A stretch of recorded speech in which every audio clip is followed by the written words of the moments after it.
Sa bawat tahimik na sandali, may mga alaala akong binabalikan, isang araw, isang sulyap, at isang ngiti na nagbukas ng 8 taon ng tahimik na pagmamahal. Hunyo 5, 2017. Araw na nagsilbing simula ng lahat, ngunit tila isa ring paalala ng mga bagay na hindi kailanman naging atin. Isang damdaming pilit na itinatago, isang kwentong hindi nasimulan, at isang pag-asang hindi kailanman dumating. Ngayon, matapos ang mga taon ng pagtatago sa likod ng bawat tawa at sulyap, narito ako, humaharap sa realidad na kahit gaano kalalim ang nararamdaman, walang tayo, at kailanman ay wala.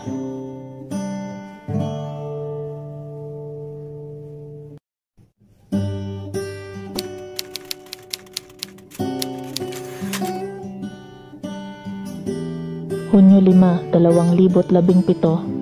Araw na hinding-hindi ko malilimutan, isang simpleng sulyap, isang ngiti lang mula sa'yo, at para bang nagbago ang lahat. 8 taon na ang lumipas, 8 taon ng mga lihim, 8 taon ng damdaming itinago sa likod ng mga tanong na hindi ko kayang sagutin. Walang tayo pero lagi kitang pinapangarap. Sa bawat hakbang, ikaw ang sinusundan ko, kahit na alam kong hindi mo ako makikita. Sa bawat tawa mo may kirot akong nararamdaman dahil alam kong hindi ako ang dahilan ng ngiti mo. Pero heto ako paulit-ulit na nagtatanong, bakit ako pa? Bakit ikaw pa? Bakit sa lahat ng tao sa mundong ito, sa'yo pa ako nahulog ng ganito? Walang tayo pero ang hirap tanggapin.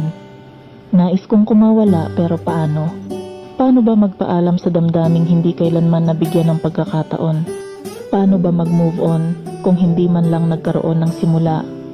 Pero kailangan kong magpatuloy kahit na hindi kita kasama sa kwentong susulatin ko. Kailangan kong mag-move on kahit walang tayo. Kahit na sa bawat hakbang, ikaw pa rin ang nasa likod ng isip ko. Alam kong hindi kita pwedeng ipilit sa isang kwento na hindi mo kailanman pinili. Magpapaalam ako, hindi sa'yo, kundi sa ideyang sana pwede tayo. Sa damdaming iningatan ko ng 8 taon, na kahit isang beses hindi man lang nakatanggap ng pag-asa mula sa'yo. Hindi ko man mababago ang kahapon, at hindi kita kailanman magagawang kalimutan ng buo. Pero sa araw na ito, pipiliin kong bumitaw. Pipiliin kong mag-move on kahit walang tayo.